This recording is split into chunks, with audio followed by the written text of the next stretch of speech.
welcome to the American Farmsteaders podcast. This is Jenny, the Gramstead Family Farm. I'm here with Donna from Hazelbell Farm. Hey.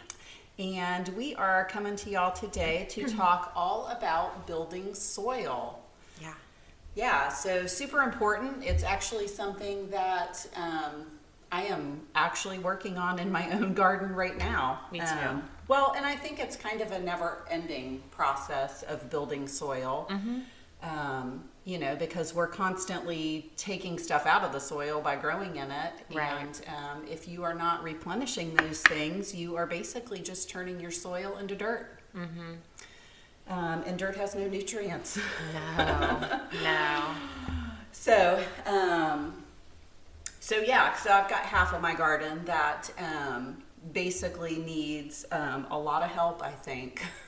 My whole garden needs a lot of help because it's new. Right. We purchased a soil to put down as a base to, start something, to plant in something. Right. And we've added compost around plants and then I topped beds with compost this spring but that I didn't love also. So, it takes time. It really does take time to build good, nutrient dense, alive soil to grow plants in, and we're just not there yet, but I'm looking forward to watching the change happen. So yeah, I've got a lot to do. Yeah, it's a constant process. So we usually talk about like what's going on in our farms, and I'll just jump in like right into the soil part of that. That's kind of what's been going on my farm anyways. I've just been working in the garden, so. I have the big compost project coming up that I talked about before that I plan to do. I have a whole trash can filled with kitchen scraps in my big freezer. You've been keeping it in your freezer, Yeah. which I think is an amazing idea because you can get a big pile started all at once. Yeah.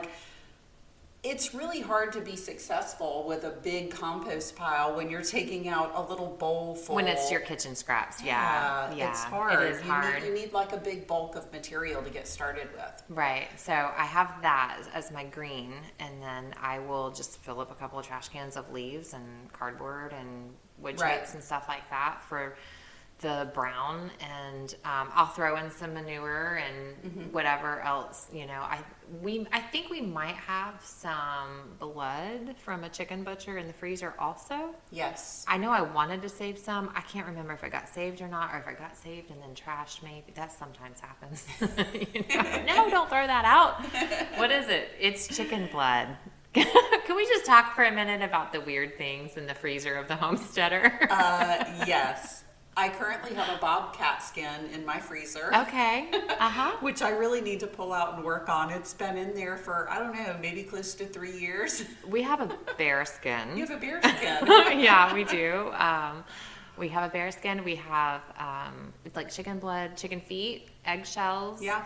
Stuff for stock that's like onion peels and garlic peels and celery tops, and it says for stock on the bag. Yeah. I have a couple of bags of that.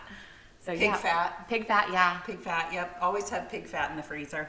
Yeah. I have a tote of beef fat, like a whole Rubbermaid bin of beef fat. Really? Yeah. Dang, what are you going to do with that? Render it down for tallow. Okay. Yeah, I'll use it in soap and that. Wow. But anyways, so yeah, I have some chicken blood. I will probably throw that into the compost, maybe some of the eggshells, if I get them ground fine enough to throw into. I don't know. Like, I feel like diversity is a really big deal in building soil. I completely 100% agree. Yeah. And I don't think I ever add the same thing to my beds like over and over and over again. Like every time I add something, it's something different. Hey, I bet the beds will like that. Right. And it's kind of like whatever I have sitting around, Yeah. And speaking of chicken blood, that's actually the half of my garden that got chicken blood poured on it before I planted. That half is doing amazing. That's cool. And the part that looks sad, it got no chicken blood on it. It's really sandy. I've probably only amended that part over there maybe twice with like a heavy load of compost, and it just has not been enough. So yeah. So what are some different things that you add to your soil?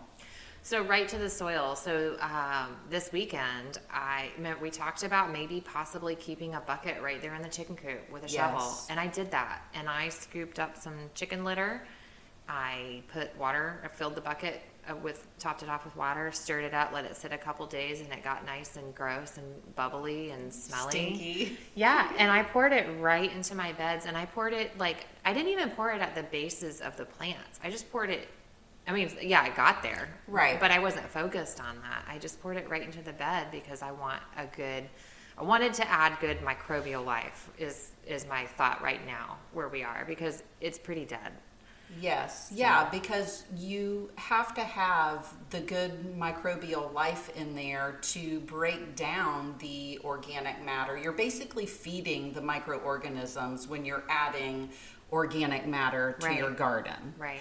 So all of those little bacteria and fungi and microorganisms, their job is to break down those leaves. And if you're not feeding them, they're going to die. Right. And then as they do break that stuff down, that's when the nutrients become available to your plants. To the plants, right. right. So you're not feeding the plants when you add this stuff to your soil. Right. You're feeding the soil. The goal is to feed the soil. Right. Yes. As opposed to using synthetic fertilizers, which I don't know if that's in your talking points or not. But no, not really. So why wouldn't you want to use synthetic fertilizers? Like, people ask, why not? Why don't I just go get some triple 13 and use that in the garden? Because it works well on my grass and it works well on the fruit trees and my other perennials around the house. Why not? Well, those are petroleum based, and while yes, they also have ananic salts. I don't know that I'm saying that right. I probably shouldn't say stuff that I'm not comfortable with saying, or that I'm not 100% sure. Anyways, they have the things that the plants will recognize and they will grow. And so if your point is just to put food on the table fast, sure, use those. Yeah. Use your Miracle Grow or whatever.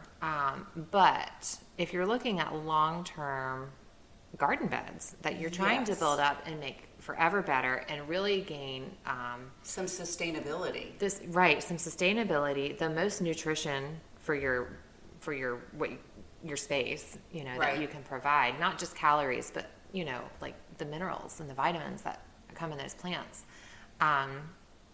And you want the healthiest garden possible for your family. The best flavor comes with the minerals that are in the soil that's unlocked by the microbial life. I feel like we can't hit that hard enough, and so we might sound like a broken record, but it is really that important. Yeah. And so the petrochemicals, when you're throwing that in, you're feeding the plant short term, but you're killing the microorganisms in the soil. Yes. And so if you're looking to feed your plants, you really have to look to feed the soil. So that's why we say it over and over again. Yes. Yeah. Now, like I said, and I've said it before, I'll never knock somebody for buying the Miracle Grow. I've used Miracle Grow. Or other generic whatever. Right. I even bought some this year because I got so scared that I couldn't find my organic fertilizers. I bought it and then I chickened out and didn't use it. And I'm glad I didn't use it because, I was looking for an instant gratification in the moment. And then when I didn't use it and I really had a chance to think about it, I'm glad I did. Right. I'm glad. It would have just set me back as I'm trying to build beds. Right. So. Yeah. So that's the difference. When people ask, that's it. Like you're killing the life in the soil when you use those. Yes, absolutely. So yeah, different things that you can add to your soil. If you think about, and we talked about how we never use like the same thing twice, how we're essentially just kind of layering it. Well, if you think of like, the forest floor, for instance. I don't know if you've ever like gone into the woods and really gotten your hands in the soil, but the soil in the woods is amazing. It is. It is so, it's spongy. You really want to get to the point where your soil is kind of like a sponge, it's going to soak up the water really well. Yeah, it's damp. At the same time, it's going to let it drain really well. I think I read somewhere that like your soil should basically consist of like 25% air pockets, Okay. you know, and I thought, wow, 25% air pocket. So it's that spongy. is Right, the it's point. it's that spongy. You know, because not only do the plants need like the nutrients and the minerals, and they need air, they need water. So, Yeah. you know, by kind of layering stuff in there and using a diverse, you know, a variety of things, you know, I think that you're creating a more diverse structure to your soil. You're getting that really kind of airy, crumbly, not compacted soil. Well, and the life that's in there creates that also. You Yes. know, I mean, you see it with earthworms, right? You see the channels created there, and other bigger bugs like that. But the things that you can't see are those are tiny little air pockets they're creating, and it all adds up. Yeah, it totally does. So, grass clippings. I just picked up some grass clippings out of the yard that I set aside. You know, and they might go in the compost. They might go around the plants as a mulch. Yeah.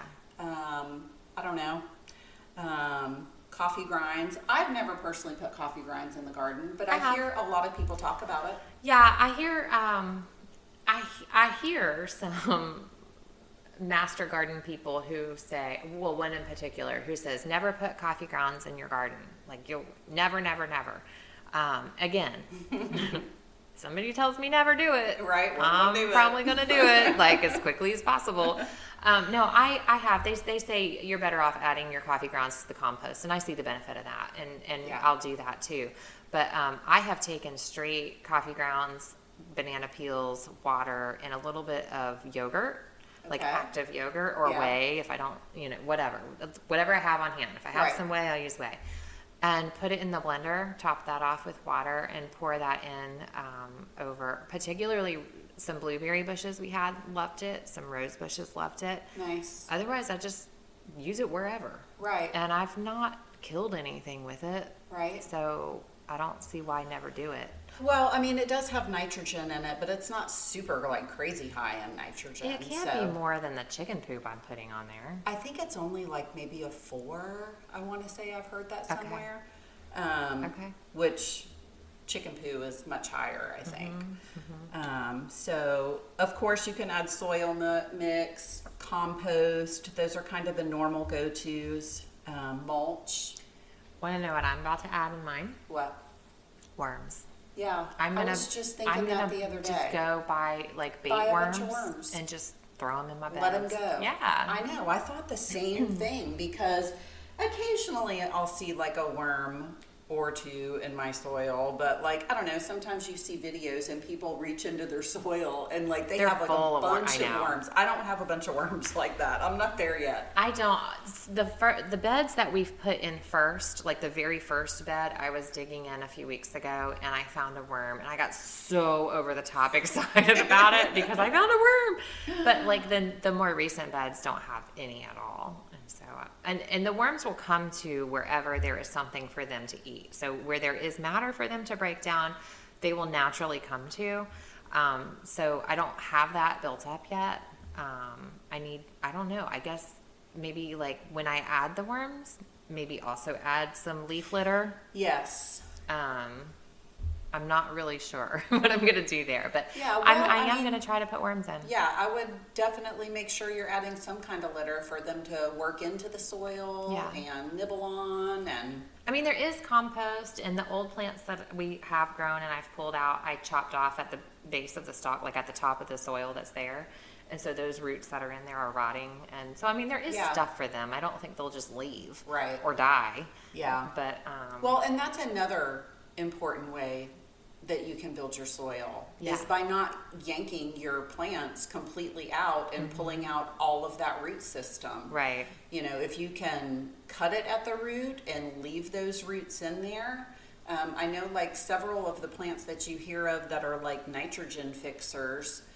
Like the bean things. The bean thing, yeah, like if you pull that whole entire bean root out of the soil, the nitrogen doesn't stay in the soil. Right. The nitrogen is actually in the little nodules on the root of the bean. Right. And so that root has to, be broken down until and then it can be made available to the plants. So that's another super important thing about building your soil. Yeah, well, like cover cropping with that. Yes, cover cropping. I've never done that before. Me neither. But I'm about to do it to about half of my garden. As soon as I pull out, I've got half of my garden is like, it's just ridiculous. It's not doing hardly anything at all, except for the carrots. The carrots like that soil. So I don't want to shoot myself in the foot and amend it so good where the carrots don't like it. But I think you'll be fine. My carrots do so good on that half of the garden. But I'm going to pull the onions and the carrots, and I'll probably end up going with black-eyed peas or zipper peas. And I'm going to seed all of those beds super heavy with that cover crop. And once it gets to the flower stage, go ahead and I'll probably come through and mow it. Yeah. Is what that's how I think I'm going to cut the crop. So people kind of freak out about why cut it then? Why don't you let it go to seed?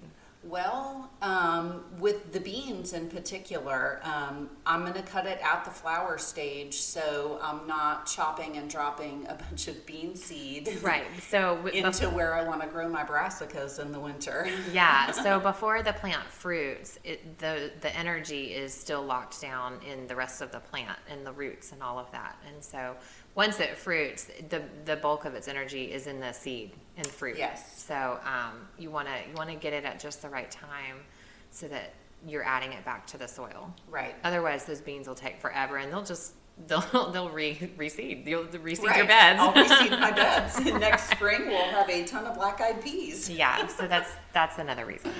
So yeah, I will come through that. We'll mow it down, leaving all the roots into the ground. All of the debris from the plants will get left on the bed. And I think at that point, I may go ahead and cover it with compost, or I may cover it with a tarp. It depends on the timing and if I have anything ready to go in. That's a good idea. So I figured either way, if I cover it with a tarp or cover it with compost, that'll help break the rest of the leaf debris down from the mower. You could do both. Yeah, you I could do could do both, compost and yeah. then a tarp on top. Yeah. Yeah.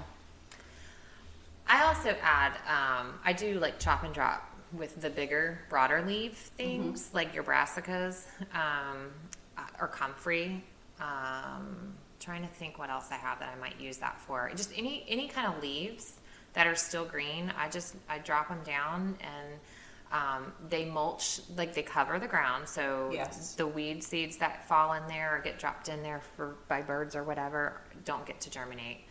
And they rot down. They provide more nutrition to the soil, and they feed the bugs, and that's a good thing. The bugs are a good thing. Yes. Yeah. Well, and in this year too, I've really started to try to add a little more diversity to the garden. I put in a couple of fruit trees. I put in just some pretty plants that aren't edible. But I've started to notice, literally like a week after I started adding more diversity other than just row cropping, I started seeing a lot more spiders. Yeah. I have some wasps that have been flying around. Good. And those are all really good beneficial insects. So Yeah. it's important to try to create that biodiversity so you can create an environment where beneficial insects are going to be able to come in and take care of the bad ones, because there's definitely some bad ones. Well, that's like going back to your forest analogy with the way Yes. the top layer soil looks like, the top soil, the humus layer, Yes.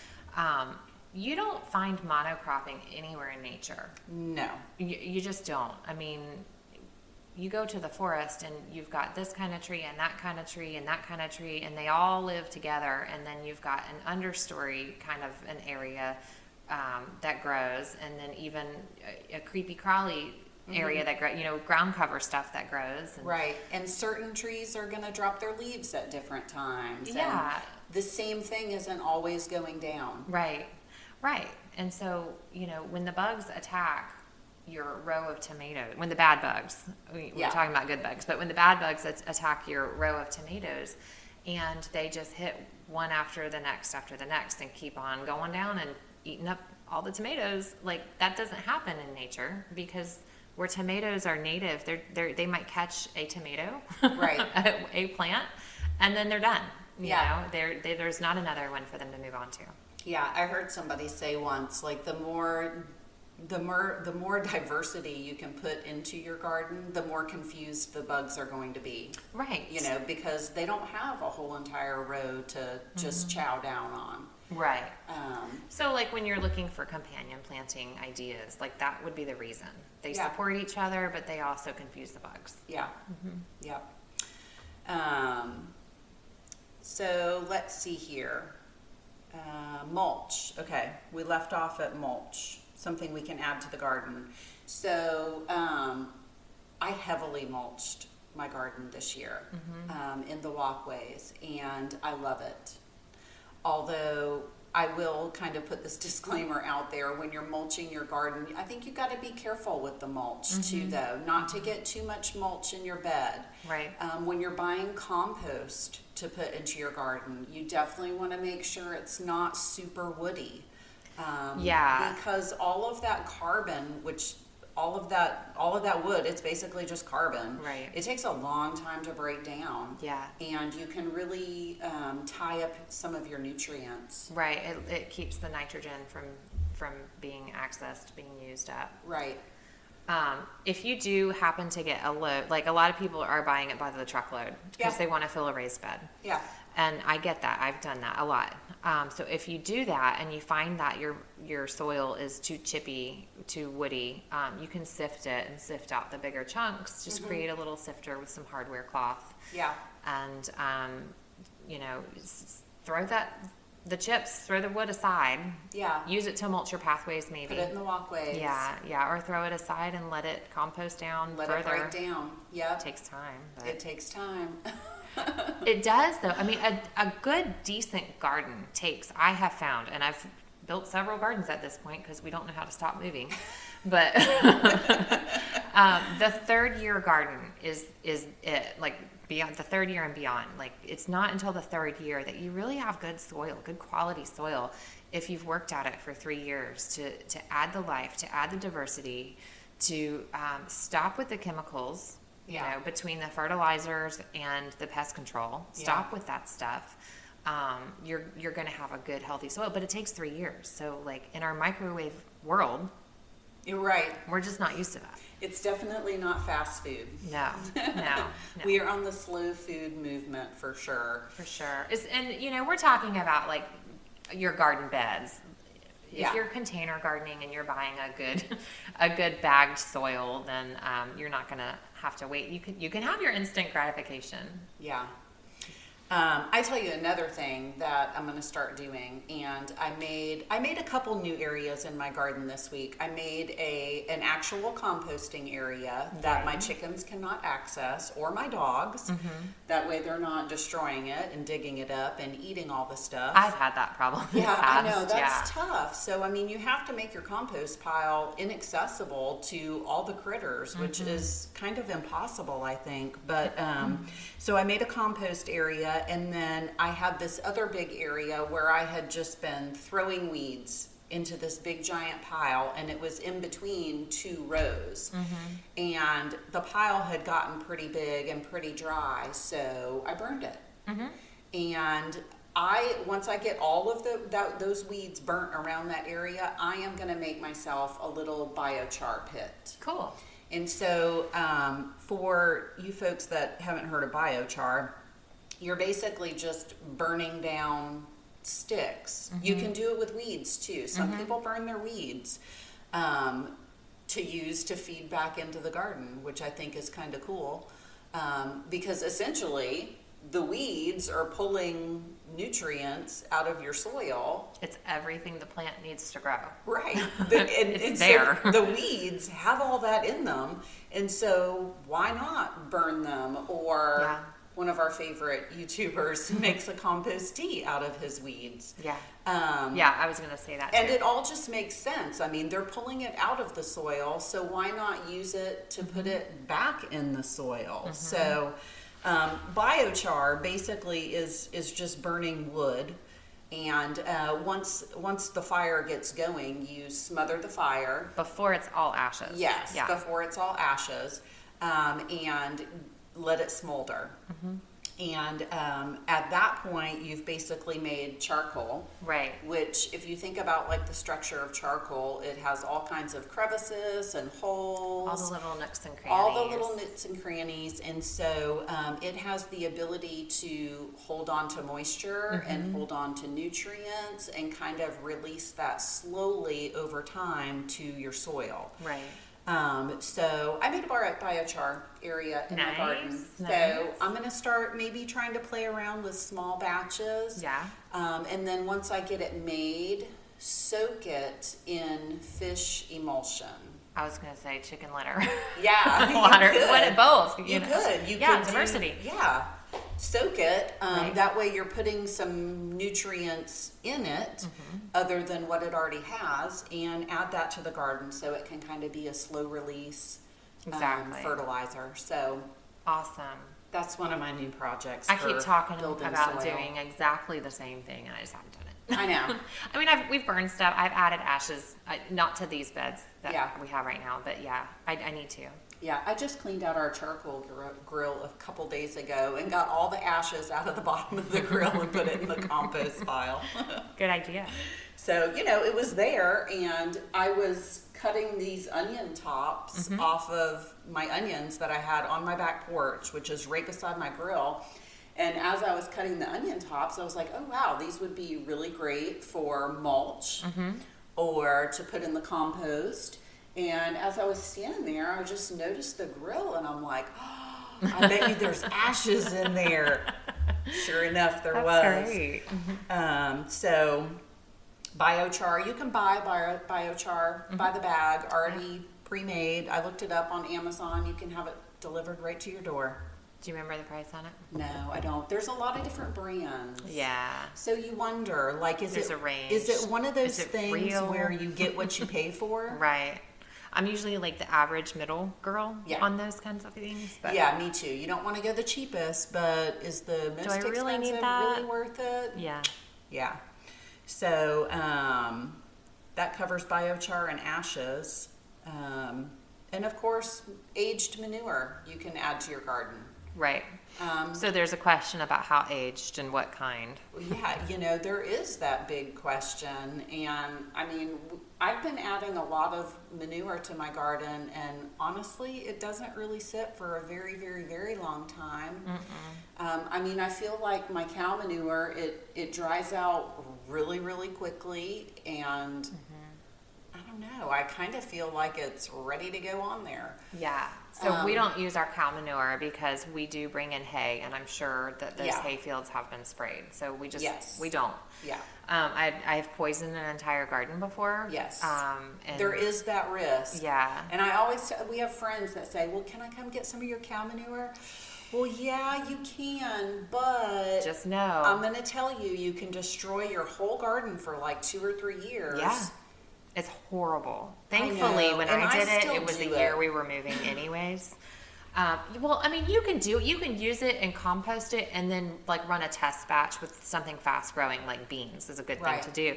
And they're super sensitive to those long term herbicides that would. Okay, so a lot of people may not have any idea what we're talking about. Right. So like if a hay field is sprayed, and here where we are, They spray them for weeds. they spray them for weeds. There's a particular herbicide that's used that kills dicot plants. Most of your garden plants are dicot plants.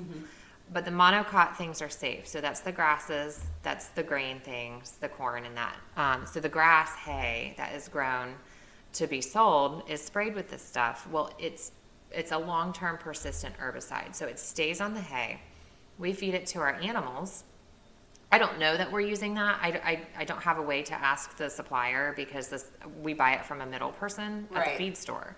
They don't know, or if they do know, they're not telling us they know. They say, we don't know. You know, they could ask, I'm sure, but we feed the hay to the cows. The herbicide does not break down in the cow. It Right. Passes right through It them. passes right through them. So that's comforting, and to know that they're not absorbing it.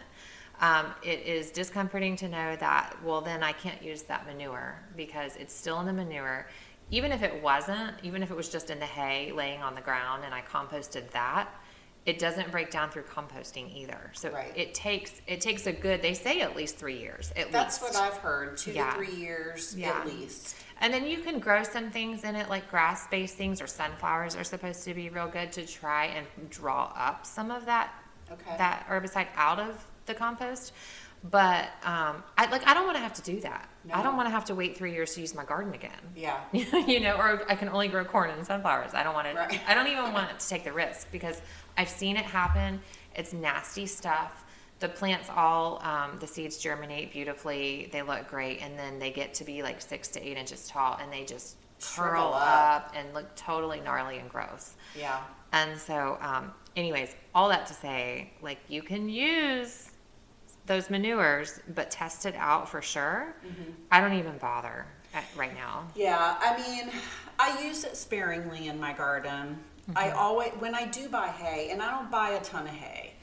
My cows have hay right now, but this is the first roll of hay that I've bought in probably, I don't know, well, since all the hay went away, what, Right. 3 or 4 months ago? Yeah. So it's been a long time since I've bought hay. They've just been on grass and range cubes. And I always get my hay from the same lady. I ask her periodically from time to time about it. Has it been sprayed? No, it hasn't been sprayed. We get it from the same person. It comes from the same guy. But every time I use it, I think about it. You wonder. I'm like, oh no, is this going to be the time? Yeah. You So know. you can do that, but do run a test batch. Like I said, I like to use green beans for a test batch because they're Okay. super sensitive to that herbicide. Yeah. And then if they grow well and they start to flower and produce little beans, then you know you're good. You're And pretty good to go. that's going to happen pretty quickly. Yeah. Yeah. And then chicken manure. So I've really over the past couple of months, I have so much chicken manure, we really need to use some of this chicken manure. I mean, it's a free, I guess I have to feed the chickens, but It's a free byproduct, though. yeah, I mean, it's a free resource that you can get out of your chickens. Right. So, I have been keeping buckets near my chicken coop. Yeah. And, making chicken poo tea. Yeah. And, that doesn't add bulk to my soil, but the purpose of doing that is adding the nitrogen to the soil and microbial life and bacteria Yeah. and feeding the soil. So I've just been doing a couple shovelfuls in a 5-gallon bucket, top it with water. I let it sit overnight. I just did it. I let it sit for a couple days, and I poured it over most of my garden beds yesterday, and this morning I went out just to kind of take a look, and just the nitrogen alone in that, the cucumbers were very, very green, much greener than they were yesterday. I have a couple of sad little squash plants that were literally standing up out of the ground. The plant is standing up instead of laying on the ground. That's what it did to my cucumbers. Yeah. When I poured that chicken poo tea, or my cucumbers looked sad. And literally, the next day, like you said, they were standing up. They're like, thank you. Yeah, thank you. Yeah, I'll do it regularly, I think. Yeah. Not My- back to back, like you said. Yeah. I'll do something else next, but I'll do it regularly. Yeah, my goal is to really focus on feeding the soil once a week. I think that's a good plan. Some way, shape, or form. That's a good I plan. went and bought a jug of fish emulsion. I haven't had any of that this year, so I figured, might as well go ahead and do that. Yeah, I haven't bought any either. Yeah. If you don't have chickens, you're not there. When you're looking at maybe your 1 4x8 garden bed, Right. They do sell chicken poop at the store. Believe it, like Yeah, composted chicken poop. Yeah, there's like a pelleted Yeah. fertilizer that's made. It's just chicken poo. Right. And I've heard people have really good success with that. I remember seeing it a few weeks ago and thinking, people pay for that? But I forget that not everybody lives in the woods. Yeah. like me. Right. People pay for that. If you want some chicken poop, give us a call. We have plenty. Yeah. I'm happy to send some your way. And I will put out a disclaimer about fish emulsion. I just had a really good friend of mine tell me that she bought a jug of fish emulsion and was storing it in her garage, and in the heat of summer it expanded and her whole gallon of fish emulsion exploded in her garage. Like gross. That is a stink. It's I'm really sorry. bad. That is bad. Really bad. It is great stuff. I love it. But if I even not even just the oil, the diluted stuff, if that splashes on my hands, I'm like, I can't eat for the day. It is so bad. That's got to be awful. Poor thing. Yeah. So yeah, I mean, you gotta feed your soil if you want it to be soil. If you're not feeding your soil, it's just gonna turn into dirt, just lifeless dirt. I am looking into Steve Solomon's book. I have it ordered. I can't remember what it's called, but he's got a couple of books, and there's one. There's a book, and then there's a follow-up book, and it's the follow-up is that I've ordered, the one that I've ordered. But he talks about like adding all of the extra little mineral things into your soil, and I think I'm going to look into that this year and they're all natural things, right? Because we are building beds, and there's just not enough compost in the world right now to get my beds going. Yeah, well, yeah. I mean, not only you don't just have to think about adding like nitrogen to your soil. You got to think about adding all of those micro trace minerals. Everything else. Yeah. It's all those little things too that the plants need. So seaweed kelp. Kelp is a really good. You can get like kelp in the powder form. You can get it in liquid form, which, if you're putting stuff in your garden and you're putting it in liquid form, that's going to be like available to your plants and to your soil immediately. Right. Stuff that is pelleted, it's going to be more of like a slow release. Right. So think about that when you're looking at like different amendments to add. And the quick release stuff is going to be done quickly too. Like it's going to be used up or Yes. washed out quickly. So you'll have to reapply that more frequently. Yes, like a lot of your foliar sprays, they work really well. You just got to do them Again. frequently. And again. It's kind of like BT. Yeah, it is. Which I need to do tonight. I do too. I have little worms all over my tomatoes, and it's way too early for all that nonsense. Yeah. And I mean, this is just, it's not a typical like bug scenario Is it for just me. a weird garden year? It's a weird garden year. Is it just weird? I thought it was just me because new gardens, but I don't know. Everything seems weird. Everything seems slow. I've already had a hornworm, but not on my tomatoes. Yeah. It was on a jalapeno plant. So yeah, I have sprayed the BT. What I need to do tonight is not BT. I need to do. I'm going to do spinosad. Yeah. Squash bugs. I'm already finding eggs. Yes, I'm finding squash bug eggs. You definitely, if you want to do squash and zucchini, you got to be looking for those eggs. And on that note, I will add, I started a bunch of different sunflowers, like at different stages this year, instead of just doing them all at once. And they are working excellent as a trap crop for the squash bugs. Cool. Like right before the plant, once the plant actually blooms and flowers, the squash bugs don't go to it. They want to go to a younger plant that's not like bloomed out yet. Okay. So if you go to those younger plants, I can literally go over and just pick them right off and put them in a bucket of water. So I have seen them on our sunflowers as well, but it's those that are blooming that I've seen. I don't have a whole lot. I didn't, like, it's the ones that volunteered that I'm seeing them on. But yeah, I pick them off. Yeah. And so that's been nice. Makes it convenient. That's a good idea. I have a vision of a bunch of sunflowers. I just haven't gotten there. I know. There's a lot going on. Yeah. So yeah, I just encourage y'all to keep on working at that soil. Keep on adding to it. Add what you have. Use what you have. Really look around your yard and see what kind of resources you have sitting around, like the ashes in the charcoal grill, Yeah. or as long as you're not using like charcoal lighter fluid. No. Like, I mean, like the pre-soaked charcoal. Or like briquettes. Right. Yeah. Like we don't buy the charcoal that has the lighter fluid in it. Right. We have one of the charcoal starter things. Yeah. That doesn't use the fluid. So look around and see what you have around your yard for resources, because as soon as you really start to open your eyes to it and really look for it, you'll find stuff.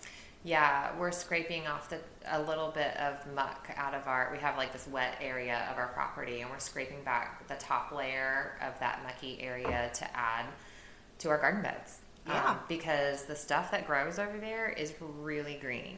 And, Nice. It catches a lot of runoff from the Okay. whole area, not just our property. And Okay. so whatever that water's running through and depositing there is good stuff.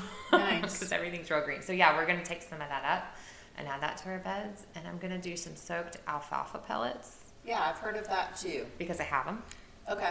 and not going through a whole lot. And so, yeah, that's what I'm doing this week to add to my soil beds.